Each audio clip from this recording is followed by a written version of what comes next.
Kasus judi online yang terus marak dan memakan korban jiwa dari berbagai kalangan, mulai dari masyarakat biasa hingga aparat, membuat Presiden Joko Widodo membentuk Satgas Pemberantasan Judi Online.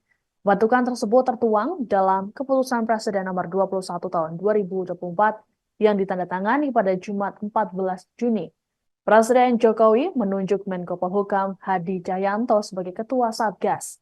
Adapun Satgas ini melibatkan sejumlah kementerian, mulai dari Kementerian PMK, Kemenkominfo, Kemendikbudristek, Kemenak, Kemendagri, hingga Kemenlu.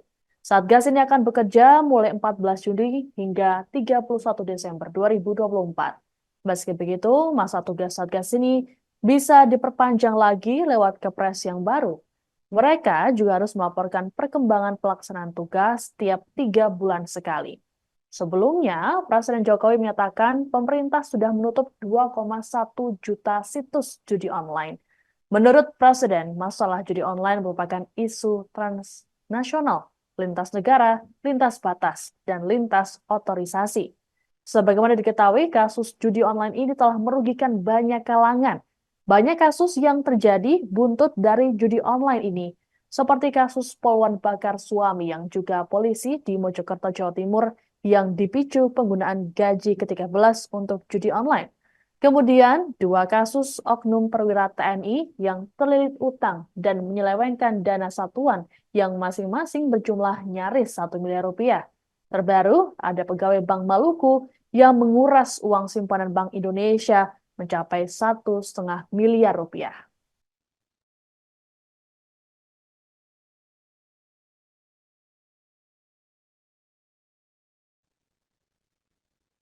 Tak hanya warga biasa, kasus judi online juga turut menjerat aparat TNI dan Polri.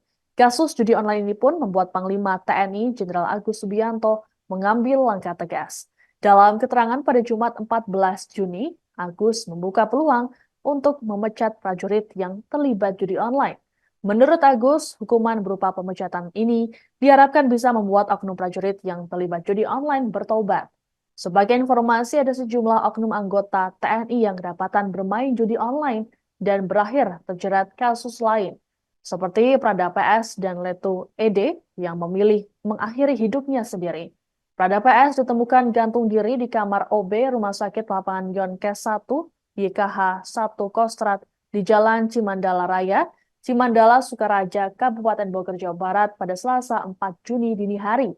Kasat Jenderal Maruli Simanjuntak menduga Prada PS terlilit utang karena judi online. Sementara itu, Letu ED mengakhiri hidupnya di lokasi penugasan di Yakukimo, Papua Pegunungan pada 27 April lalu. Komandan Korps Marinir atau Dankormar TNI AL, Majen Marinir Endi Supardi menyampaikan Letu ED meninggalkan utang sekitar 819 juta rupiah. Dan Kormar tidak bisa memastikan peruntukan uang-uang tersebut. Namun dari hasil pemeriksaan digital forensik, Letu ED terjerat judi online. Terbaru, ada oknum TNI Perwira Keuangan atau Paku Brigif 3, Letda R yang menggelapkan dana satuan sebesar 876 juta rupiah untuk judi online. Saat ini, Letda R tengah menjalani proses penanganan oleh pihak TNI.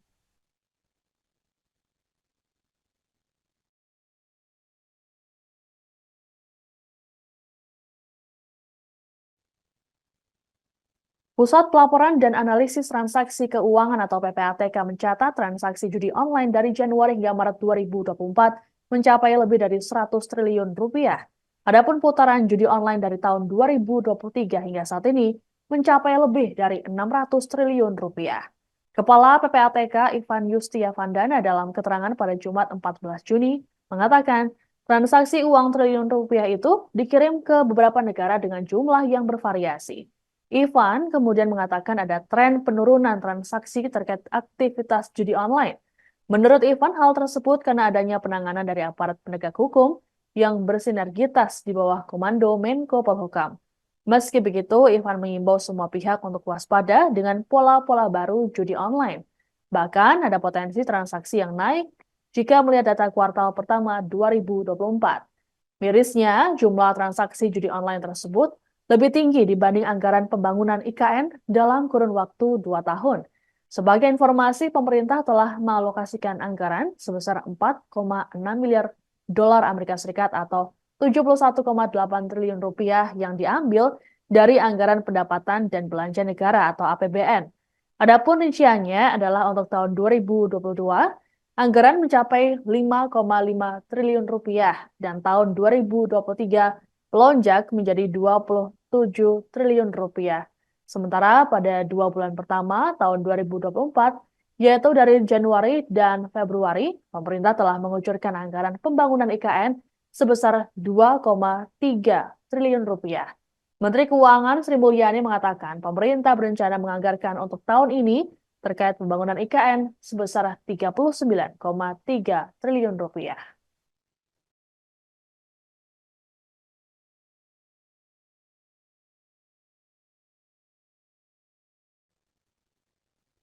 Menko Bidang Pembangunan Manusia dan Kebudayaan atau PMK Muhadjir Effendi menyatakan pemberian bantuan sosial atau bansos untuk korban judi online baru sebatas usulan pribadi. Hal ini untuk merespons polemik yang terjadi di tengah masyarakat. Dalam keterangan pada Jumat 14 Juni, Muhadjir mengatakan usulan ini bahkan belum dibahas bersama-sama di pemerintahan. Menurut Muhadjir, tidak semua korban judi online bisa dimasukkan dalam daftar data terpadu kesejahteraan sosial atau DTKS dan menerima bantuan sosial pemerintah.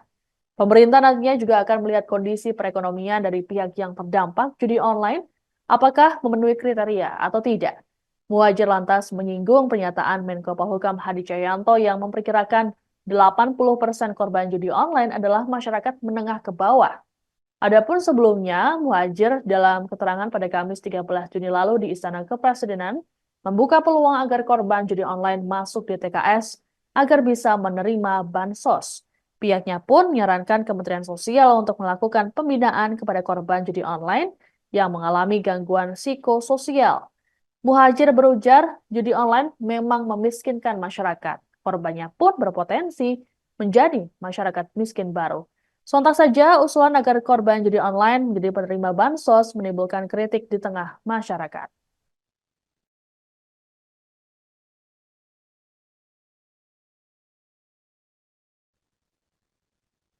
Demikian informasi dalam Viral News kali ini. Saya Siska Mawaski pamit, sampai jumpa.